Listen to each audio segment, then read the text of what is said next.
Hey there, Editor Joe here. After we recorded this episode, the news came out on September 30th, 2024 that the Rules Committee in charge of EDH would be handing control of the format to Wizards of the Coast. This was directly due to the threats of violence, doxing, and the fear of safety for the individuals who run it. The committee was comprised of Olivia Gobert-Hicks, James LePage, Scott Larrabee, Toby Elliott, and Gavin Duggan. We thank you for your service to the community, the tireless hours of volunteer work to help shape the format in a healthy way, and we are saddened that this was a choice that had to be made. However, we know that you did it for the format you cultivated and loved. Please make sure that you take care of yourselves as we navigate into this new Wizards-controlled EDH world. As Sheldon said and announced in every game, hate has no place here, and we will strive to make sure that it stays that way. Now, enjoy the episode.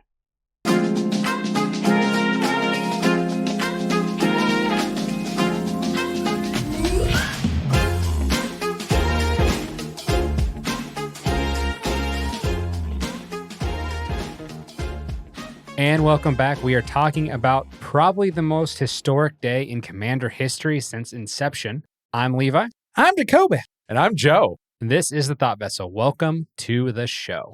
So you leave for Italy for your honeymoon and everything goes to shit. What the hell? You're telling me, like, I'm over in Italy. You know, I just got married. It was a beautiful reception and ceremony. Getting on the plane, flying out, just checking in on Twitter, seeing what's going on in the magic world. And like things are just exploding left, right, and center. People are just being nasty to each other. And then I get back and then we get this ridiculous level of nonsense. Levi, when you left, you weren't allowed to take card legality with you. No kidding. And you left it there in Italy. Hold on. See, that's the biggest thing. This is actually still kind of on par of a move for Levi. What? You wanted fun things? No. Literally took them with him to a different country and then left them in the Colosseum with everything else. The bans are crazy, and we will get to that. However, I think for the sake of trying to get through that, we're not even going to do an outside of the world of magic kind of question to see if we have any stories related to this. We're just trying to get through this to get to the important bit.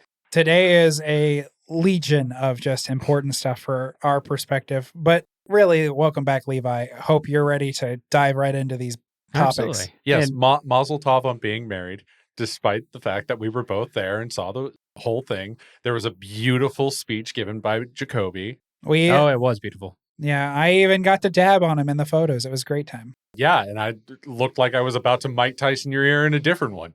And it's funny because we each had a moment we almost Mike Tysoned his ear in the picture. You had one and then I had one on the line. We even brought it up that your other two groomsmen were just like, yeah, we're going to smile, be happy. And then us, we're just fucking gremlins going at you. Absolutely. 100%. That's exactly what happened. But granted, this is your circus. We're your monkeys. Jacoby, you're on my left side. You could take a bite out of my deaf ear. I don't care. It's basically just there to hold sunglasses. But There you go. I was about to get you right. Yeah, that would have been a problem. That would have been a problem. Well, you don't need to hear things. That's not necessary. If we take your deaf ear, does that mean we got to blind that eye so that way you get to wear a monocle? Ooh. I think you can just wear a monocle regardless. Become your full villain arc. You have to be a millionaire to have a monocle. Because if you're not a millionaire and you have a monocle, you're just an asshole. Yeah. Speaking of that, and wives, we're going to get into our Am I the Archenemy? Am I the Archenemy for telling my friend's wife what his Magic the Gathering collection is worth? Extremely topical. Oh, goodness gracious. From Here 4 we years go. ago. Oh, no. So my friend Jared and I used to play a lot of trading card games when we were younger. We mainly focused on Magic the Gathering. As we got older, we had less and less time for the game, so I sold off most of my collection while Jared got into collecting cards as a hobby/investment. He was pretty good at it too. Having seen what his collection is up to recently, I would conservatively estimate its value at about $50,000. Huh. Man, Huh. got some pennies to rub together with that one. Ugh. For those who know MTG, he has several pieces of Power 9, a binder full of alpha, beta, and revised dual lands, and several binders of valuable cards from sets spanning the entire list of the game. He also has a few boxes of unopened booster packs from old sets and a few unopened booster boxes, which, interestingly enough, if you saw the most recent Shuffle Up and Play, they opened up a beta pack, and the rare was Nightmare. Nice. And he thought, man, this is so disappointing. I can't believe that I got a Nightmare. And on the screen, they showed the value of the Nightmare. It's like $700 from the beta pack. If you got a Nightmare from any other set, it's like 3 cents. Yeah, people will spend, if it's a particular printing, it's always fun to see like the discrepancy on like a printing of like 2 different things. Like it just shoots up in price. But if somebody's willing to buy it, that's what it's worth. Oh, yeah. Jared and I have spoken at length about his future plans with the money he hopes to make selling off his collection down the road. This is why I was surprised to find out later that his wife Kim had no idea what those cards were worth. Kim had stopped by to pick up some things for my wife, and we got to talking. Kim was talking about how she'd like to go on a little vacation once the pandemic was over, but couldn't justify the expenses. Thinking nothing of it, I joked about having Jared sell a piece of his retirement fund, referencing his collection. Kim laughed and said she couldn't see them getting much of a vacation out of a few trading cards. I asked her what kind of vacation would she be having that would run her over 50 grand, and she got confused. Turns out, Kim had always assumed the cards were worth some money, but nothing even close to their actual value since she had no knowledge of the game. I told her his collection was worth a lot more than just a few $100s and gave her my estimate based on what I'd seen before. Kim thanked me, grabbed her things, and left. Oh, no. That's when you messed up. Disaster strikes. I got several angry messages from Jared the next day. Apparently, Kim had been furious with him for not telling her how much the cards were worth and was now trying to get him to sell off some cards to put toward a vacation, as well as some things around the house she had been wanting for a while, but holding off because she didn't think they could afford it. Jared told me I should have kept my mouth shut about the value of the cards and that I started a whole mess of drama that didn't need to happen. He has since stopped responding to my messages. It has been almost a week, and from what I hear from my wife, things are still pretty tense over their house. Oh, I believe it. Damn. She went home and she was on his ass like a back pocket. One of the biggest things on there that points to the friend kind of being the archenemy in this, they had stuff to fix around the house and just never got to it because they didn't have the money. Motherfucker, you live there. I think it really kind of depends on what we consider fixed around the house. If it's like a fresh kind of paint in the kitchen, that's one thing versus like, oh, the dishwasher's broken. Let's go fix the dishwasher. You know, I'll see that point. I still think that if there were things that needed to be done around the house that are still close to major, maybe not major, but more of a medium thing of we can live with this, but we probably want to address it at some point. And you had these cards to try and pay for that. Jesus. Problem here is that it's really vague with like things around the house. I feel this is a situation where she's like, you knew I wanted the kitchen renovation. Why give me kitchen renovation? Or something as simple as like, hey, our AC was broke. What the hell? But like, if we don't have exactly what that is, I can't really stand for or against it. Yeah, which it gets into why I also think that his wife is the archenemy, because she apparently didn't open up with things around the house. She opened up with vacation. That's why I'm like iffy on the things around the house, because it's vacation and assumedly things she wanted around the house, not things of necessity. You know what I mean? Now, I can, being not the most experienced husband, spouse out there, mind you, but usually whenever you get married, it's not his money, her money, it's our money. Most people, there are some exceptions where people will like split the bills and they'll keep their retirement separate. That kind of stuff happens as well. But most of the time it's universal. So he should be more transparent with her as far as like what the value is. This is why I'm investing it. This is what my plan is for this in the future versus because like he's talking more about like I'm keeping these and putting this in a binder versus like actually playing. And we'll get into that kind of stuff later. But at the same other side of the coin here, her immediate reaction was, my husband has money I don't know about. how can I spend it? It's a rough situation. And especially because a lot of that was not necessarily he just put money up front to just have the $50,000 in that kind of asset. That was just because he had it for his entire childhood. So you're also telling him, fuck whatever you like, pay me. And also, this is supposed to be this guy's hobby at this point. The collection is the hobby, not the playing game. So, kind of, for lack of better words, he ran his mouth about this guy's hobby being worth something. And now the wife is coming stomping down the door because the hobby has value.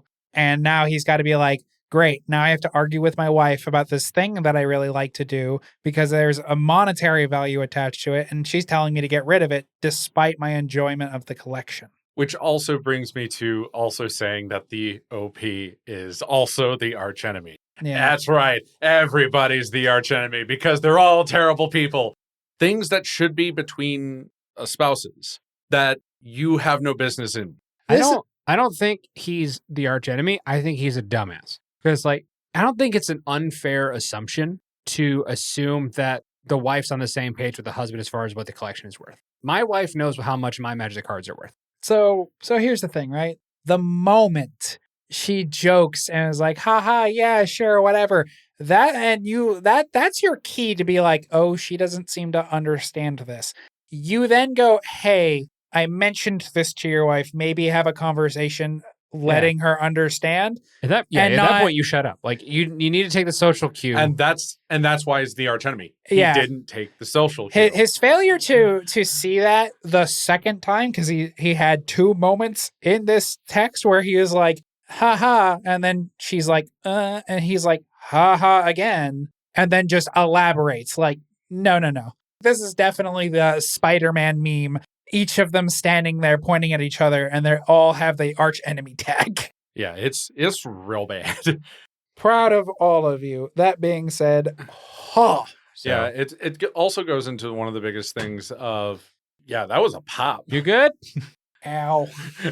Was that I your thought that was back, the your chair. neck, the chair, your spine? That was my hip. Oh, well, if that gets onto the audio, yeah. Jacoby leaned back and was like, pop. Brian's going to have some follow-up questions for you. Yeah, my back. Well, just stay right there. We'll do the rest. Die quietly, please. Man down. But yeah, like, they're all terrible people. You shouldn't be talking about investment funds too much. You can say that, it's appreciated in value, but not necessarily like exactly how much it's worth. That does cause issues with people. Don't tell your friend's wife how much the boat costs. Just admire that the boat is pretty and call it a damn day. Yeah. Now, discussing your salary, different story. Definitely discuss your salary every fucking chance you get because your employer is likely to screw you over every chance they get.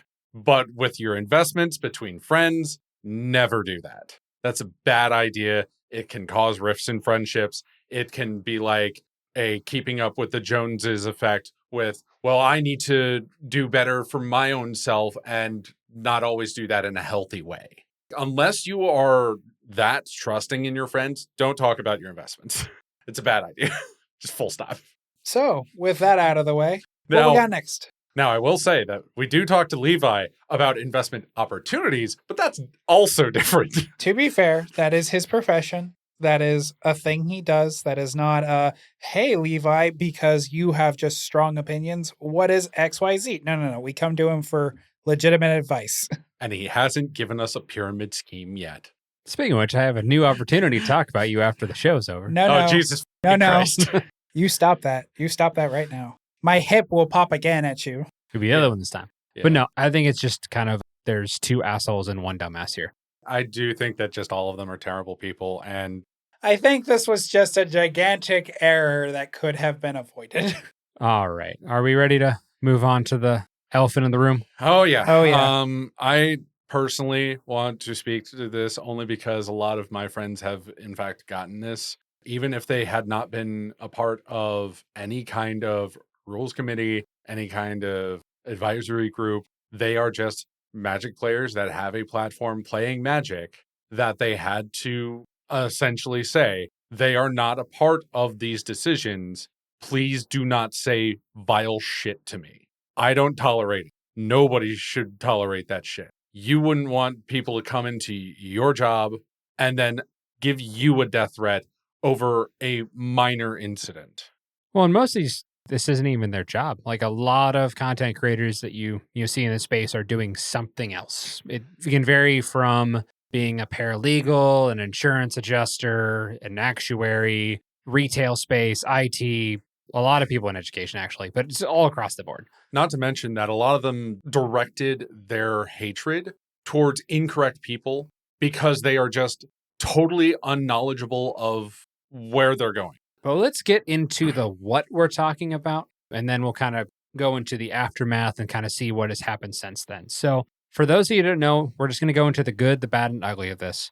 Is at the beginning of this week, at time of recording here, which was the 23rd of September, after 3 years of silence, the last time we've had any kind of bans or anything was involving Golos. We had 4 cards banned simultaneously. We had Dockside Extortionist, Jeweled Lotus, Mana Crypt, and Nadu Winged Wisdom.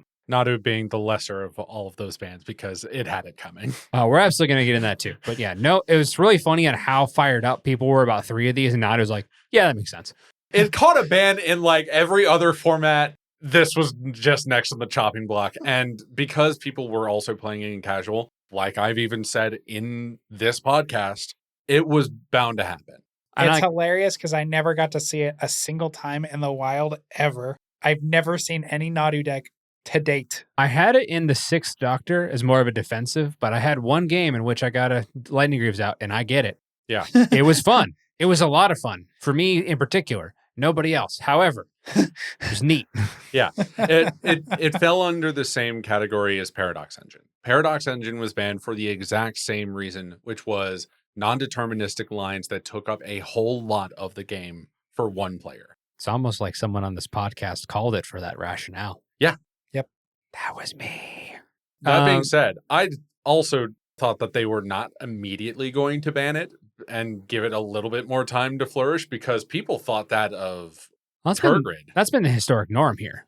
The Rules Committee has always been somewhat slow to react to things and then kind of letting it play out. We've had this for a long period of time. But we'll kind of let me just kind of get into the rationale that's on the Rules Committee's website, which randomly, as we pulled up the website today, one of my articles from Cool Stuff Inc. was on the front page. I don't know how I feel about that, but I it's mean, neat. Mazel tov.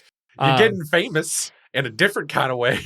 We'll go over what their philosophy was as a whole, and then I just wanted to go through each card in particular, and we can kind of talk about that. We're going to stay kind of impartial, and we're going to give our takes at kind of the very end once we go through the whole side of this here. So the philosophy of Commander prioritizes creativity, and one of the ways we have historically reflected in that rules and ban list is to encourage a slower pace of a game than traditional formats. This gives decks time and space to develop to do different things. We have a goal to make it easier for players who enjoy slower, more social games to have an environment for them to explore. Commander has always had the potential for someone to get out of hand and start fast and be a first archvillain in the game. But that advantage has been balanced by having multiple players gunning at them once it happens. In the past few years, notably since Strixhaven, we've had a pattern of stronger mid-game cards that is leading to a player who skips past the early game being able to snowball to their advantage straight through the win. Occasional games like that are fine, but that should not be common.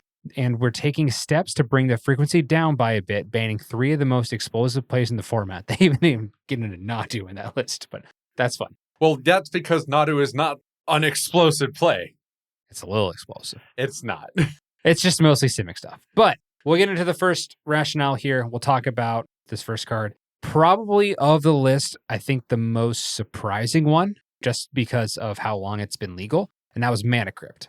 Mana Crypt coming down for no mana on turn 1 is quite possible to have explosive starts of Mana Crypt into a signet or talisman land or another signet, leaving that player untapping 5 mana on turn 2. In games going 12 plus turns, the accumulated threat of damage with the Mana Crypt provides a reasonable counterbalance for its explosive effect. But when you are snowballing into his turn 6 to 8 win, it's a meaningless drawback. First off, with the exception of a stacks or like multi-board wipe game, how often are y'all getting to turn 12? Would you say? Not often. at least not in like recent years. And that's even without mana crypts. I think I maybe had a turn 12 game twice in the last 4 months. I haven't played a whole lot of Magic though. But the two times it happened, it's because no one was doing jack. No one did anything. Those aren't in particularly good games when everyone's in top deck mode. Oh, land, play it, pass. Oh yeah. It wasn't A lot even- of those games that I've had that were like that have usually been board wipe after board wipe after board wipe. The games that I had that it's like, okay, no one has any creatures, and I'm gonna try and kill them with my commander. Oh god, he's a 2/2 goblin. And but so they're saying like snowballing turn 6 to 8 win. I feel like 6 to 8 is a bit more of a standard. 6 more on the kind of the stronger side of the casual format, but like turn 8 to 10 is pretty normal. It is normal now because I remember sitting down with a game with Sheldon who specifically said he wanted a game to go into double digits. Yeah. But with that, we had to pick decks that were kind of designed to run the distance. That was one of the biggest issues, and I can still see why, from a casual perspective, that this. I think the main thing that they're talking about with pushing 6 to 8 are decks that would normally be doing this on 10 to 12. I think that's where they're trying to edge that in, because obviously we all play in pretty higher power, which is why a lot of those are norms for us. But there's other decks where they can't necessarily perform that way all the time and need the extra mana to do that. Hence why it was showing up more and more into casual, and probably even more so since Wizards printed more mana crypts in Lost Caverns of Ixalan. Because anybody could have cracked one of those, and they immediately like, well, I want to play with it, but not necessarily in CDH. And it also really depends on your strategy too. With Mana Crypt, I had it in a few decks, or rather proxies of it, and had the real one in kind of my CDH deck at the time. But like certain decks like Alexios or even Uril, where these are more aggressive decks where it's an aggro strategy, I'm trying to kind of take people out before I can really let them get settled or get set, because that's what aggro does. Having this kind of stuff was extremely helpful because with Uril in particular, if you're trying to, or as I call it on the podcast a lot, Bigfoot, the party doesn't start until Bigfoot gets there, because it's either ramp removal, card draw, or it's an aura that's supposed to go on Uril. And like there's other like little lieutenants in the deck that I can pivot to if like Uril dies too many times. But that deck definitely took a hit. And granted, I haven't played it in a while, so it's probably due for a retool anyways. But those kind of decks definitely hurt. Same thing can be said here for Jeweled Lotus. I think it was less useful than Mana Crypt because you could only use the mana for your commander. Yeah, because I know that one of the things somebody talked to me about on the CDH stream that I was on, I didn't know that apparently in Legacy, there's a doubling cube deck. Yeah. Where it doesn't matter what the mana was used for, it just doubles it and can then be used whatever. Mm-hmm. It's weird. It's the best I could say. Right. But even then, it's not a particularly good one. So we'll go here into the rationale for Jeweled Lotus. So another card that can give you 5 mana on turn 2. Jeweled Lotus does it without even needing a good hand. Though you're restricted in what you can do with the mana, 4 5-mana commanders can pack a significant punch nowadays, often draws cards to make up for with the one-shot mana and defense abilities such as Ward can't be interacted with in that early in the game. Some of the prominent people that I saw with the Jeweled Lotus ban pointed to Voya. Yeah, that is exactly what happened there. Like, they didn't mean to say Voya or Voja, but they absolutely meant to say.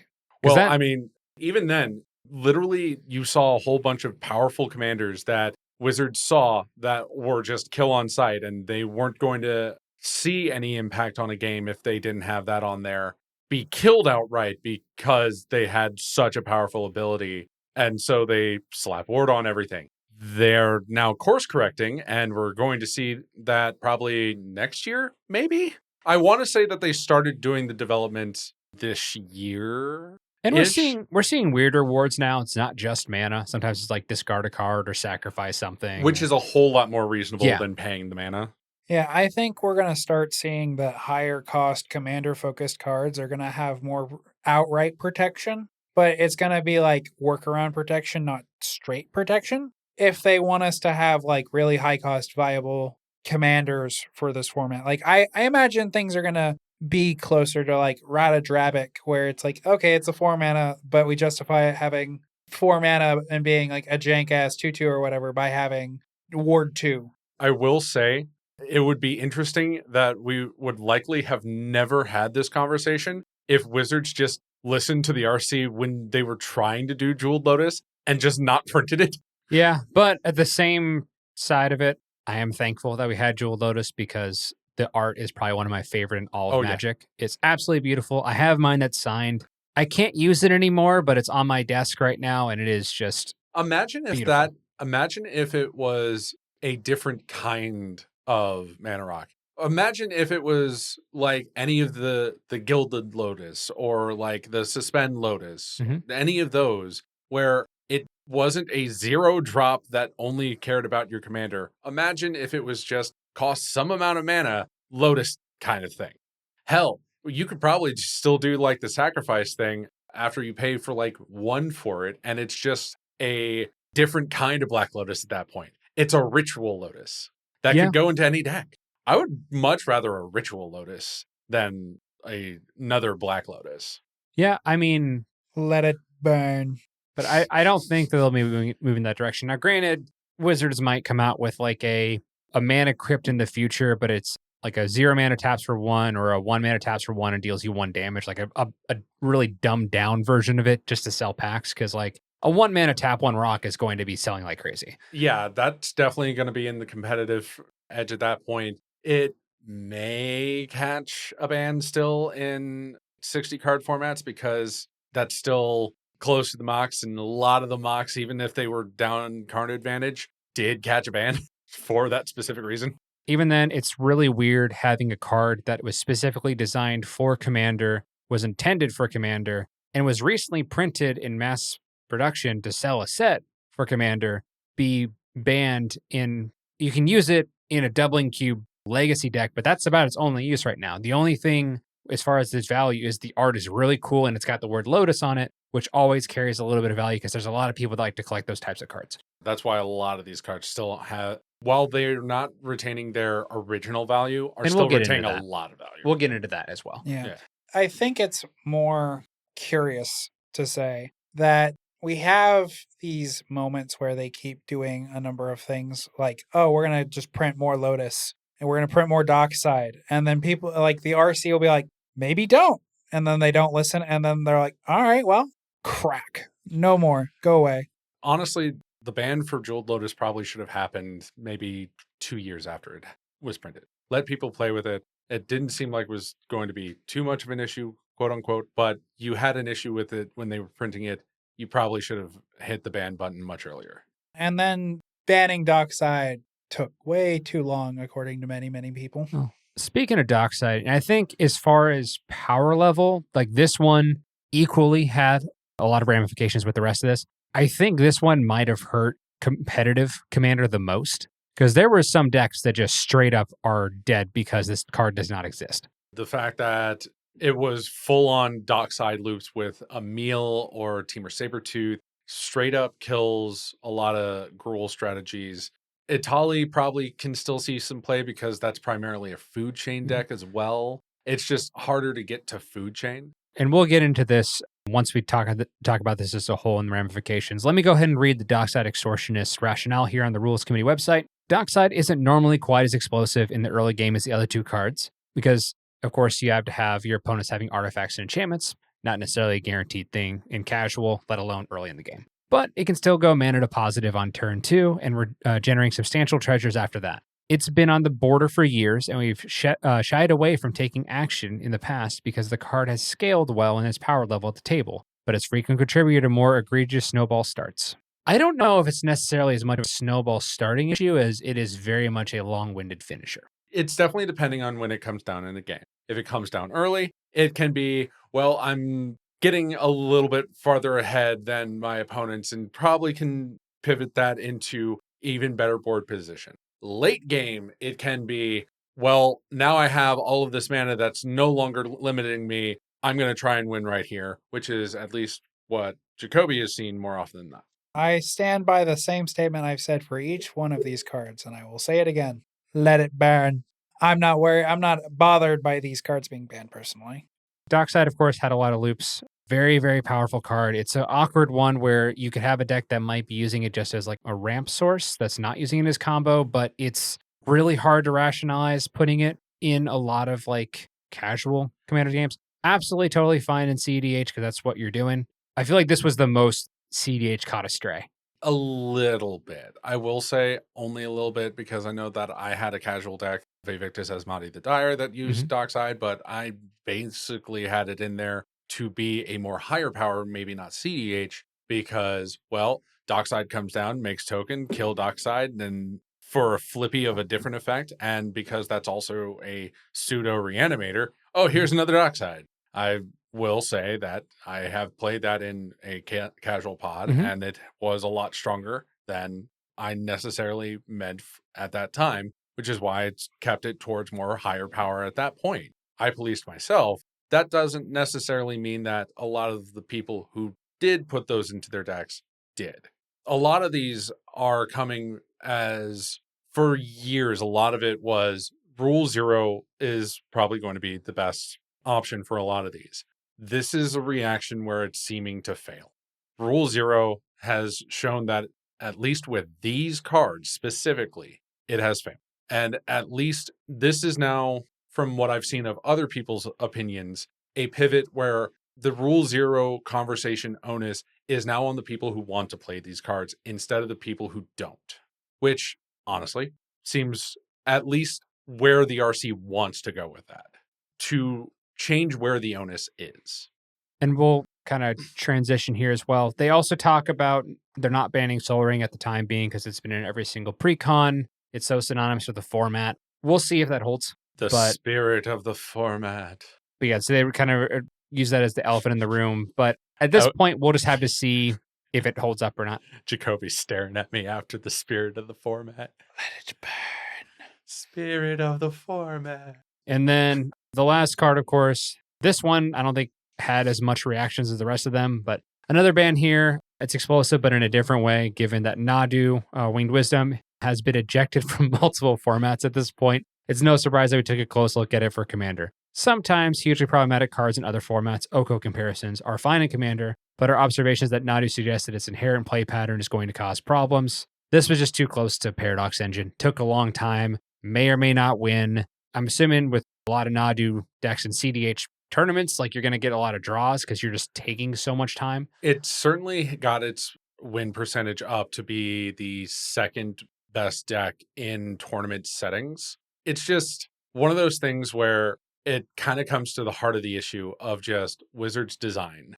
and how they are trying to push power way past where it probably should, because we in the podcast have seen the original design for Nadu and how it is much better comparatively than what we got. And it depends on your intention of how you're using this card. But granted, we didn't similar to Winota. Winota, whenever it came out, was a very, very strong stacks commander. It eventually, people figured out how to play against it, and the winning percentage started going down. It kind of became unplayable. The format kind of transitioned into stacks not being as good. We just never got the opportunity to see Nadu hit that arc, I think. But it is possible that it would have just kept going, but we'll never know. But now I raise the question of, we're trying to avoid games where people optimize time. So I'm wondering, as we go project into the future, how we're going to look at things like Storm or Storm players going into the future now that we're trying for these lengthy games, but not these lengthy turns. So I think the actual difference between that was that Nadu certainly had a end game that it was shooting for, but there was no real possibility that it would ever really hit it 100% of the time. Versus Storm, which is usually built to do that more reliably, be more deterministic on what it is trying to do, versus what Nadu is, I'm going to keep flipping my deck and we'll see what I get. It's in the same strain as like Gitrog Monster. It's why Gitrog Monster is a very hard deck to learn in CDH, because a lot of its lines are very non-deterministic. Well, that in Storm is deep. Yeah. Like, you would have to ban so many cards to throw that archetype off. Like, for a while there they kept trying to ban stuff in Pauper to stop Storm from happening, and they kept having to ban stuff. Like half the ban list for Pauper is just Storm or Affinity cards. Plus, Storm, at least in Commander, is not as strong as Nadu. It's not as strong, which is why I wonder, because some of this curve seems to be, I don't know. I'm curious, I guess is all. Because I'm hoping we see more things for interesting concepts to make Storm fun, not just the same thing over and over. But that's just me. With this, now we have what the rules committee was thinking with these unbannings, or rather these bannings. With this, letting a Freudian slip there of Yep, like, what you want?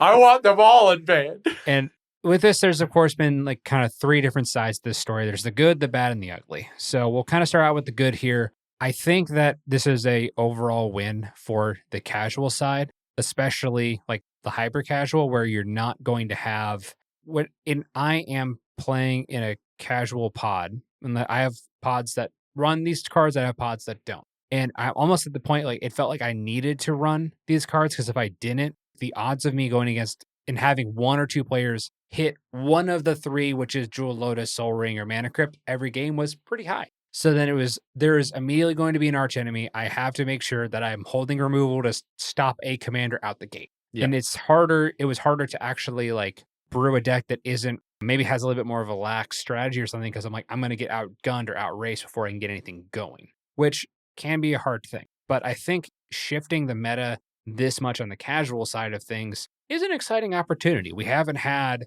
an overhaul in bannings this drastic since maybe like the very beginning, when it was like the Power 9 and everything got banned. At least within like the CDH community, a lot of the opinions are just split. A lot of the opinions are, this is a brewer's paradise because now there are certain decks full going out of favor, like Blue Farm, or even like some commanders that were only really viable because they had the fast mana starts to get the commander out like turn one.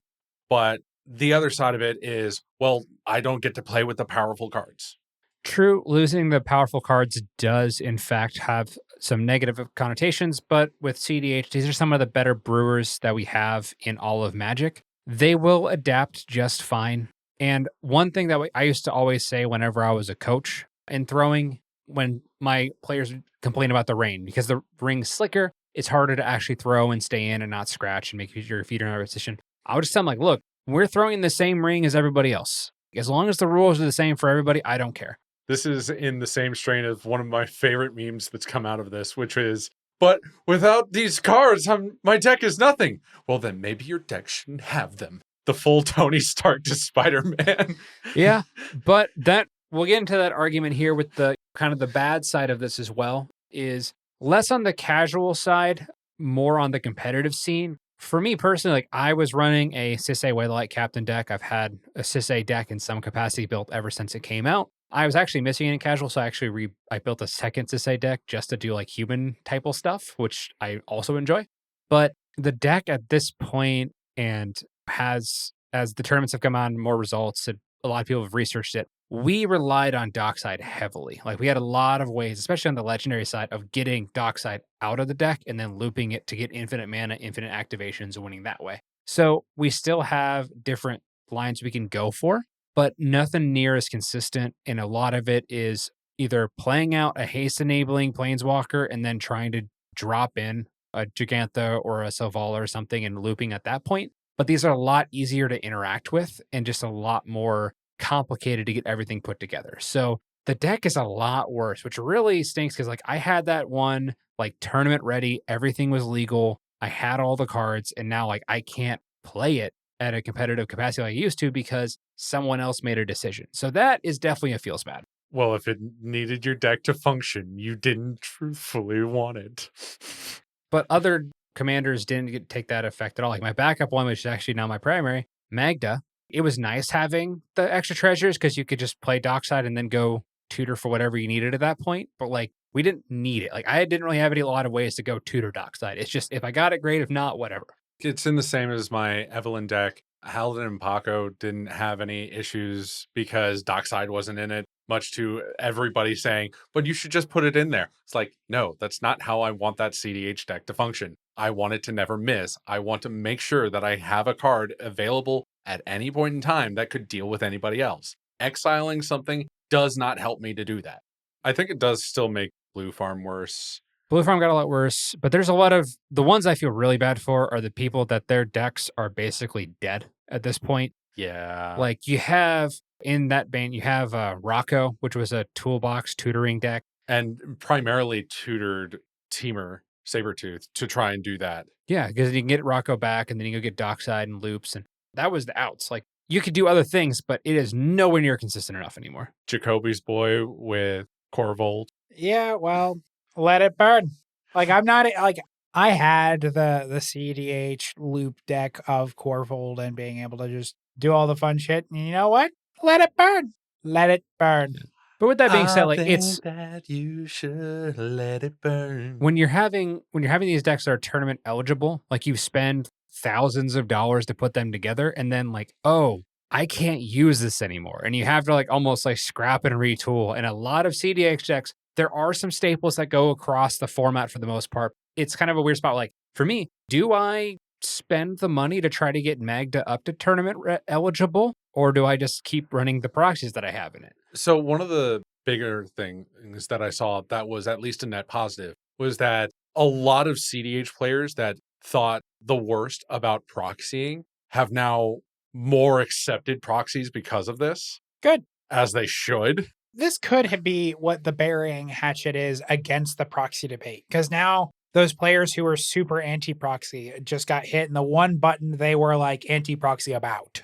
It's really hard because the people that can pivot on a dime here, because it's going to take a lot of people months, maybe to years, to build up a new CEDH deck that lost it. The people who have like multiple, it's a smaller percentage of people. Well, So you're going to run out of people you can actually play with if you're not doing proxies. Well, even then, if we're also looking at tournament, it's just like if you were in a 60 card format and a primary piece gets banned. You could have paid a lot of money for that piece. And one of the primary ones that was brought up with like play to win was they were in Modern when Birthing Pod was a primary deck. A lot of people had very expensive Birthing Pods that dropped in price as soon as that ban came out.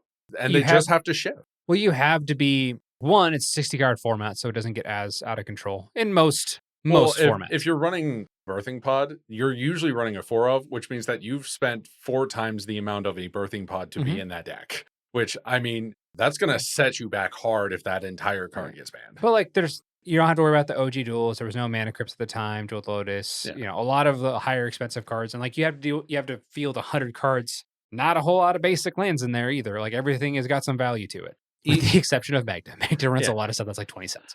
I will say there are also people that have like adopted what I've done with my decks, which I adopted from other people, which is I never bought more than one real card for my CDH decks. And if I was in a tournament, I just took off the inner sleeve that had the stickers on them and just played it as is, which is at least more financially viable than I need to have multiples of these cards in decks. But yeah, speaking of finances, let's go ahead and jump into the ugly. This is where we get, I think, the nastiest side of this, where it is the people who, for example, like I got with this because through trading and over the years, I have somehow ended up with 3 Mana Crypts. And Mana Crypt went from being like a $200 card to a $40 card or wherever it's settled. It's currently at $100. So, but either way, just those cards alone, not including my Docksides, not including my Jewel Lotus, that was a foil, and I also had autographed. Just the Mana Crypts, that's like $300 lost in a day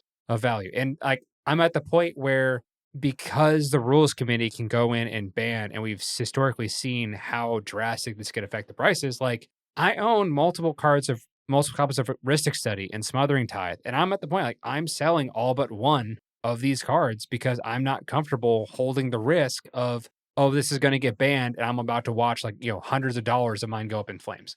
At the same token, I view it as a different thing that I've seen, which is if you were never planning to sell it, it's not an investment. There are times that I probably was going to sell some of these cards. Which is fair. I know that I have 2 Mana Crypts. I bought both of them. One of them was at $100, and I also am unsure on like the absolute up and up on that because that was bought from Greg.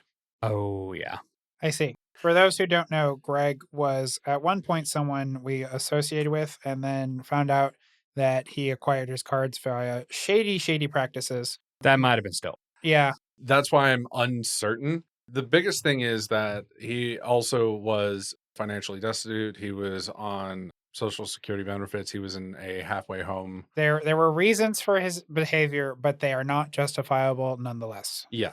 So a lot of the cards that he sold are of interesting legalities because we don't know. Yeah, and like there was times that like me and another person from our friend group at the time, like we were questioning some of the stuff that he was doing, and he just kind of said like, "Oh, I'm done with money." Where he was like trading Gaia's cradles into the store for store credit. I'm like, you're taking a massive hit on that cut. Selling that to an LGS, that's hundreds of dollars you lose out on because local game stores, they act like a kind of a market maker. They buy things at a discount, sell it at the regular price. They keep the margin in between. You can go in and buy singles in person. Like that's kind of the deal. I will say the other one was one of the mana crypts from Lost Caverns of Ixalan, and I got it because it was a rainbow, and I, being a very proud queer person, wanted that in my decks because more rainbows. Oh, yeah. All the power to you. You Yeah. don't like I And I bought that at 150, and even if I'm not playing with it, it's still pretty to look at. Yeah, I'm taking baths all the time whenever they come out with really expensive owl arts. Like that's just how it goes sometimes. I can certainly understand missing wanting to play with these cards because Dockside Loops, absolutely fun for me because I liked it. We did a lot in CDH. We want to do that. Dockside go burr. But yeah, but like on the larger scale, you have local game stores that might have had like Commander Masters that were mostly holding their value because you might be able to pull a Jewel Lotus. Those have tanked. A lot of mana crypts that might have been in the inventory, they just lost value. So like businesses are getting hurt. I think this said something along the lines of like, if you look at the average CDH player versus the percentage of decks that run a mana crypt, just crypt would cost like the CDH or the Magic community as a whole $25 million in value. And I'm gonna say like half of those were proxied, if that's probably closer to like 12 to 15 million. I'm wondering But specifically how big a hit the Jeskai deck that Dockside comes from took a hit for cost. Like, I'm sure at one point it was worth 200, 300 something dollars because that one card was in it. Yeah. And I wonder if the deck ever fluctuated because that card's in there. I'm Because sure we have reprints of it, so it's not like we did get a lot of reprints. So. and I'm sure that we can look on TCG Player because that deck would still have been listed by somebody and see the market price. I'm curious if it dipped down to like $40 at one point as a Yeah. meme. I think that its price maintained its level with Dockside. So I think it's just probably now where Dockside is, especially since it's banned card in a precon. But like the collectibles markets as a whole, if you're looking at it as like a financial investment, granted, keep in mind where this is just entertainment, I'm not providing financial advice here. It's incredibly risky because you have not only reprint risk, unless it's on the reserve list, Wizards can just print more of them whenever they want to. You can't do this with like a Picasso painting. That being said, the prof in his band video that came out today, to date this podcast, literally talked about how the main reason why these cards were so egregious is because of their limited reprints. The fact that a lot of them were kept at bay in a pseudo reserve list for reprints is what kept their price artificially high. Literally everybody said that Dockside should have been printed into the Baldur's Gate set. That was a commander-centric set. Mhm. Dockside Extortionist makes sense in the setting, but they saved it for Double Masters, which was a more expensive set. Absolutely. A lot of the Devil Master stuff could have been in Baldur's Gate. And a lot of people made a joke like, that's actually Commander Masters. Yeah, the fact that a lot of people said that Baldur's Gate got literally shafted on release because the follow-up literally the next month was Double Masters. With that as well, I think that you have other trading card games like Pokemon that have a massive like collector side to them. Like a lot of people play Pokemon. Not a lot of people buy Pokemon cards and collect them. Not a lot of people play as much. Like Yeah. there's two sides of that market substantially. I think Magic's trying to do that a little bit too. And it's harder to do that when all the new cards that are printed don't retain as much value because they can constantly get reprinted because you have game mechanics that are also collector items. That's why the reserve list, a lot of people hated it, was so important. That gives people that want to actually invest in Magic cards a place to do it that has somewhat of stability. So one of the more recent things that came out of a lot of these were that the ability to rationalize these financial decisions primarily shows that the abolishment of the reserve list could never happen. Could not do it. They would all tank. It's not even that. Just the fact that these 3 cards, that the only place that they're really seeing play is Commander or artificially high because they had a kind of pseudo reserve list amount to them, shows that we could never really get rid of the reserve list proper, despite so many people saying that we should. And a lot of people, they don't want these cards to go up. But like, I think that, granted, we have some weird people out there. Like there's the guy in Wisconsin who has like 200,000 things of Stone Rain. Right. But oh God, that conversation again.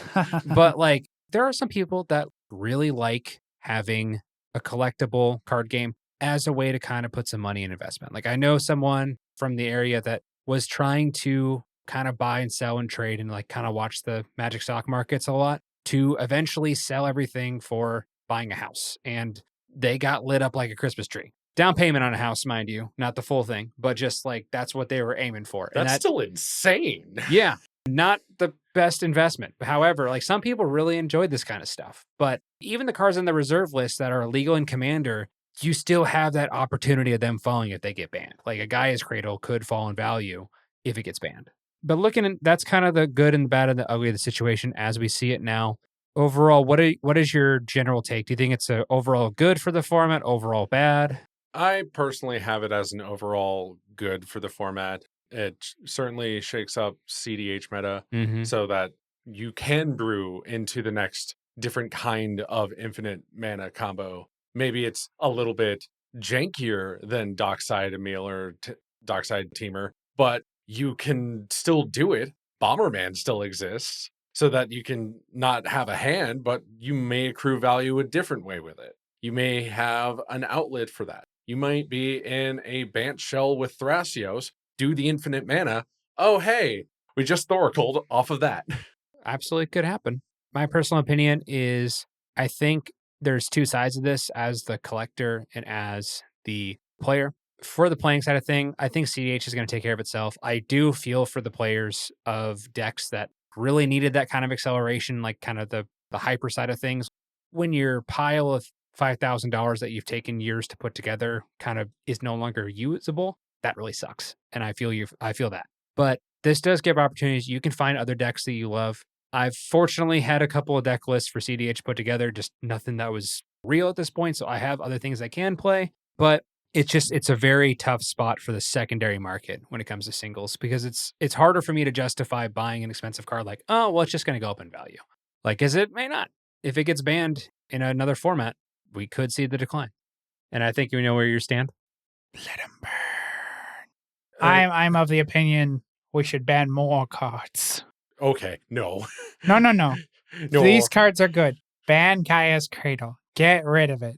OG duels. Be gone, Valdemons. OG duels are not that much of an issue. No, I want them gone. At this point, we have so many untapped taps for multiple color lands. I don't even, if somebody plays an OG duel outside of like, oh, they put money into this deck bias, I don't see it as much of an increase in power level. That's why I want it to get the fuck out. They should never do bans specifically off of financial value. That was definitely not their intention with these bans.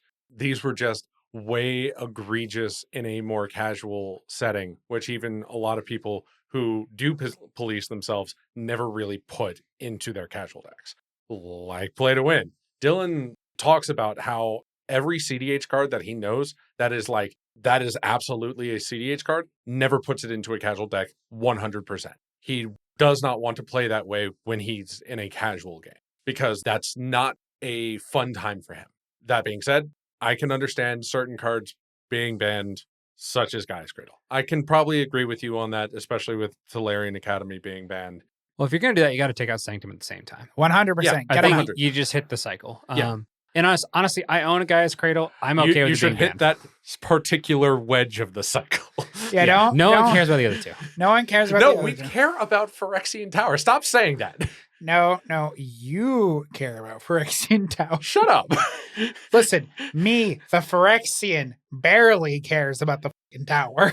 I love my Phyrexian Tower. Shut up. We know you do. But I am excited though for this new era of CDH because I really like kind of control-y, stacksy types of games, and that was just not an option at this given time in CDH. And now that the decks have slowed down a little bit, I think there's more viability to bringing in some stacks. It was definitely a harder thing. I will not say that it was impossible, just harder. But you can get Rog side real quick if you add a stack.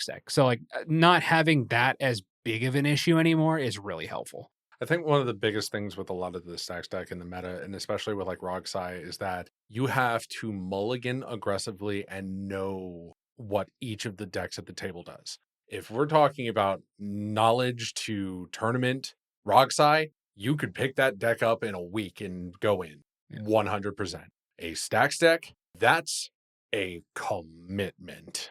It depends also. Because like a Magna Stacks build, you just kind of got to make sure you can get your treasure tokens online. Then you can go get stuff. Well, even then, you have to know what you need to interact with at the table. You need to know exactly where your key points of interaction are. Like you have to know what you're doing. And what I'm saying is that what to do in a stacks deck in CDH is a lot more knowledge comprehension than anyone who may pick up a Rogsai. That's not saying that Rogsai is inherently easier, quote unquote, but that Rogsai definitely requires a mindset, but that mindset requires at least less time to grok than a stack. But overall, this is where we currently stand. I'm sure as the months come up, I think more of the recent CDH tournaments are still using the old list just because people didn't have enough time to adjust and get things put together. But, in the coming months, we'll see the new wave and kind of see what CDH is going to start look like. I'm sure there'll be a lot more Yurikos because Yurikos is going to be really good right now and stuff like that. But as it stands right now, I'm just excited to get a chance to brew some new stuff. Like a lot of the cards that I took out for these cards, like I had a more aggressive Captain Sisay, kind of a stack deck, which is more on like the high power casual side. I think I took both of them out for just like land tutors. So instead of trying to get Sisay out turn 2, I'm just like accepting it's probably going to be turn 3, and that's fine. Yeah, I mean, some of my changes have at least been with the white decks. I put in Smothering Tithe because turn 2 Smothering Tithe is going to get you roughly to where you probably want to be when that happens, and at least offers the choice of, do you pay your taxes correctly and let me win and put yourself back a turn, or do you let me accrue value to then be able to interact on your turn or win my turn? I also put in Rite of Flame because I just hadn't put that in just yet. Yeah, 1 mana, get 2 red, sure. That's primarily been in Halden and Paco, and I believe Evelyn. I did put in Blood Pet for a single solitary second, and then immediately was like, but what if I put in more clones? Sure. And that is why Mockingbird is now in both Blue Farm and Evelyn. Because guess what? People are still going to drop Ragavans and Esper Sentinels. I'm going to get value. It doesn't matter. And then, oh yeah, you have to pay for the amount of somebody else paid for some kind of value piece. Okay, I have the value piece still? What are we talking about? People out here playing Talions. You're saying that I wasn't going to pay for the Talion that was already in Evelyn to then just pay for much easier to get somebody else's Talion on my side? No, get the fuck out of here. I think that's about all the time we have this week. Did you have any other final comments before we go? Just let it burn. Just let it burn. Here's the thing, right? Any comment I've had, you specifically keep saying it right before I get the opportunity to. Damn. I guess like we're just same brain today, I guess. Yeah, I was going to say my comment after Joe, and you just went full ham on the entire fucking speech, almost word for word. That's why you're like, Jacob, you're a bit? And I'm like, nope. You. Man, so if Jacob does not sound a lot on this episode, that is because Levi is a cognizant bitch.